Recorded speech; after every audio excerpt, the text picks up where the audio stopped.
fish tank people. This is Tom coming at you, and I just wanted to talk to you about CO2. This is my 15-gallon tank, which is recently planted, and I've been running it now for a little while with do-it-yourself CO2, which is sugar and yeast in a bottle, and you build up pressure, and then the gas becomes CO2 and you put it in your tank, in case you didn't know. But anyway, I got tired of the bottle mix, and the top kept leaking the gas. Silicone is a waste of time to silicone it. So I said, let me go to pressurized CO2, which I did. So anyway, I got a hold of a tank of CO2, and I have on order an Aquatech dual regulator with solenoid, which I didn't get yet, but the post office says deliver Monday. Good. Today is Friday, July 5th, so I have to wait.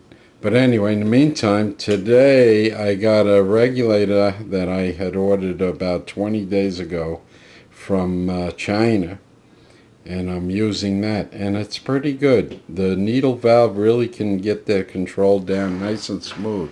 But anyway, let me show you what I'm doing here. Okay, here's the diffuser. This was an eBay special for $4 or $5, and it works very well.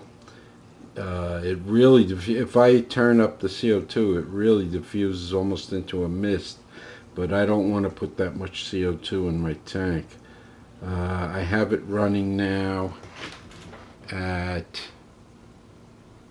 a little less than a bubble a second. 1 and 2, and it's about a bubble a second, a little bit under. Anyway, so this is it, and I have it right under this internal filter, little tiny Fluval one. It's just under there, so that when the bubbles come up, they hit the intake of that filter in the bottom there, and then that blows it around. And you could see I have bubbles all over the tank, little tiny bubbles. So it really does a good job of diffusing. If you wanted to do better than that, I know they sell, I think it's Greenleaf Aquarium sells a diffuser that really makes a very fine mist, but in a 15-gallon tank, I don't know if I want that kind of mist. So anyway, bubbles are there, you could see them, and that's my tank. This camera is terrible, but so far things are growing, but very slowly. What I do get a lot of is algae on the leaves, and that concerns me because I don't want to see the plants die. I got these plants from Fired Up Aquatics, which you can order what you want, and I think the shipping is under $9. And the plants were so beautiful, healthy, wonderful plants. Really nice plants. That's red Amazon sword I got from them. Very nice. The stargrass, and I think it's because I didn't have CO2 or very little, is not going too great.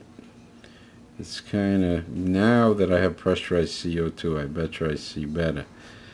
This Scarlet Trumpet I got in Petco. Nice color. I don't know if this camera is going to pick it up. I just got it a couple of days ago. Stuck it in the front. I believe they grow very tall, which I'll have to throw it in the back eventually if it does. Now with the CO2 it may. But getting back to the CO2, underneath here I have Floramax, and then there's a half-inch or so of black sand from Petco. It's nice sand. And I do have some dwarf grass, and it is popping up in different spots. I only had 2 of them, and you could see a new one right there, little tiny, coming out. So the runners are coming out with no CO2, very little. But anyway, here's my tank underneath. Can you believe that 10-pound tank fits under this little stand? I can't believe it. But I hope you could see this. This is a 10-pound tank, and get under there, you'll see my little regulator. I hope you could see it. It's from Taiwan. It has a very nice needle valve. It really, you can regulate it down very small. I put the Teflon tape on everything, and also it came with the little white Teflon washer that goes between the tank and the adapter fitting, because this is CGA 320, which is standard on US tanks, so you need that when you get a Taiwan regulator. You need that adapter, or you won't be able to put it to the tank. And then I soaped up everything to make sure nothing is leaking, and the gauge shows right before the red. I don't know how many pounds, I never bothered to look, but I think it's about 800 pounds of pressure in there. I have the Aquatech regulator. Like I said, I should have that Monday, and that's got a solenoid on it, dual gauges, and I'll be able to automatically shut it off with the lights, so CO2 will not run at night.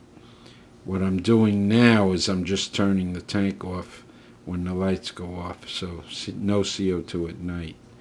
And the reason we don't want CO2 at night, I'm sure you know, is the plants make the most use of CO2 when the lights are on, and the CO2 running at night can be a danger to your livestock. Fish need oxygen. This guy never stops eating. Oh my God, that's the biggest fish I got in the tank, these platy. He just scolds me when I come near the glass because he wants to eat, but I feed twice a day, and really too much. I have some 5 neon tetra. I had 6 and I lost 1 neon tetra the same day. I don't know. The woman in the store, she dropped my bag of fish, and I thought they were all going to be goners, but I didn't say anything. I just took them and hoped for the best. And I have one, I call them fancy tail guppies. There's another name for them, but anyway, I had 2, and they used to play together and roll around.